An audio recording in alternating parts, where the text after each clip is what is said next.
Hi everyone, here we've got Motorola Moto G10 and let me share with you how to add Google account to your Play Store in your device. So firstly, make sure that you've got the internet connection because it is required for this operation, and then we can enter the Play Store. As you can see, I do not have any previously added Google accounts, so all I can do is simply tap on sign in, and if you will do it for the very first time, you will see the same page, so just tap on sign in.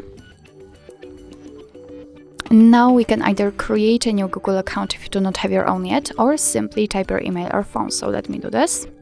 And I've got it saved, so simply tap on next. Now we have to enter the password, so let me do this out of the screen.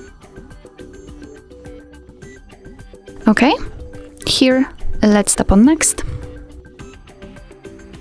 Here we've got Google Terms of Service, Google Play Terms of Service and Privacy Policy. Of course, you can read it, just tap on it, and here you will receive all the info. Just tap on I agree after reading. Here we've got the backup and storage info, because if you will add the Google account into the Play Store, then it will be also automatically added to the account section in your device. So here we've got the info that it will back up apps and apps data, call history, contacts, device settings, and text messages. So simply tap on accept.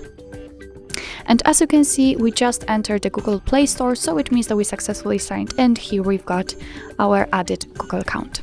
So actually that's all. This is how to add the Google account to the Play Store in your Motorola Moto G10. Thank you so much for watching. I hope that this video was helpful, and if it was, please hit the subscribe button and leave the thumbs up.